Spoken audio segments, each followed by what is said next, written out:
One era in global politics is ending, another era is beginning. Specifically, in a consequential development, the world order is moving towards multipolarity. We are also living in an unprecedented, tumultuous, and dangerous world. Old and traditional security threats are being compounded by new and non-traditional threats and challenges. Ladies and gentlemen, there are ongoing wars in Europe and Middle East. A genocide of Palestinians, mainly including children and women in Gaza, raging and simmering military conflicts in several continents, long-standing unresolved political disputes from Kashmir to Palestine, near collapse of the painstakingly built arms control regimes, and intensification of arms races in the nuclear and conventional domains. Ladies and gentlemen, unprecedented growth and militarization of new and critical technologies, mainstreaming of far-right extremist ideologies and populist politics, interlocking food and fuel crisis accentuated by the global pandemic and growing geopolitical tensions, a rise of phenomena like Islamophobia, and exponential increase in disinformation and gray zone conflict, and the existential threat of climate change. Ladies and gentlemen, at the same time, we are witnessing the weakening of commitment to the purposes and principles of the UN Charter and the international law. One can cite the recent example of Palestine, how resolutions have been passed and haven't been taken care of at all. There are circles pronouncing the premature demise of globalization. There are reversals in the realizations of sustainable development goals. International cooperation and solidarity have been severely undermined. Multilateralism is under assault, and a drift towards so-called minilateralism through the creation of smaller exclusionary groups is on the rise. Above all, the deepening major power contestation is affecting global politics, economy, and interstate relations. Ladies and gentlemen, nations across the globe are apprehensive about the real possibility of bloc politics and the competition turning into confrontation. A specter of new Cold War is haunting the world as of now. Located at the crossroads of South Asia, Central Asia, and the Middle East, Pakistan occupies a strategic space, regionally and globally. With its rich natural and human resource endowments and aggregate national power potential, Pakistan is counted among the pivotal states of the world.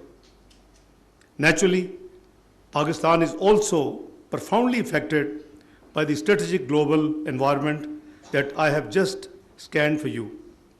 I'm happy to share Pakistan's perspective on these issues. Ladies and gentlemen, to begin with, at this defining moment in global history and politics, Pakistan believes that the need for deeper reflection and handling of threats and challenges with wisdom and foresight cannot be stressed enough. Further polarization and fragmentation would result in further destruction of our fragile planet, the one and only home for the entire humanity. It should be clear to everyone that our salvation lies in finding collective solutions to our common problems. Ladies and gentlemen, indeed, issues related to growing inequalities, international terrorism, transnational crimes, complex migration, cyber security, nuclear weapons, and humanitarian crises cannot be solved by any single country on the globe. Closer international collaboration is an imperative ignored only at our own peril. Communication, dialogue, and negotiations are essential for reducing the current and future risks and for fostering a collaborative approach that caters to the needs and aspirations of all nations, big or small.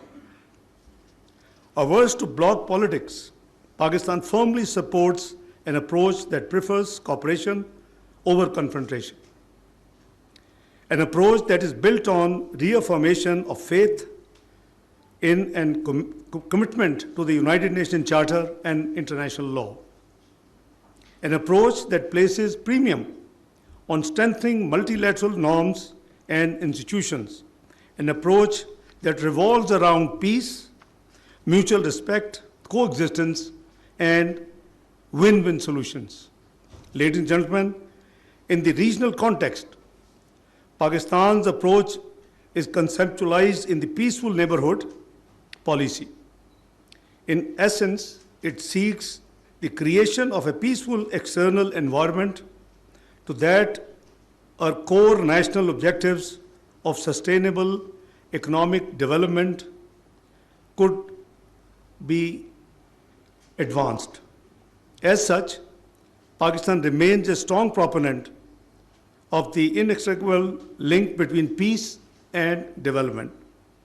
Within this framework, Pakistan has consistently strived to have peaceful, cooperative, and good neighborly relations with all countries in our immediate or extended neighborhood. Despite challenges and even setbacks in certain instances, Pakistan's approach remains steadfast. Ladies and gentlemen, a peaceful, stable, united, and prosperous Afghanistan is in Pakistan's vital interest. There are no other two countries in the world that share so much as Pakistan and Afghanistan do, from history and geography to faith and culture, to language and literature to cuisine and music.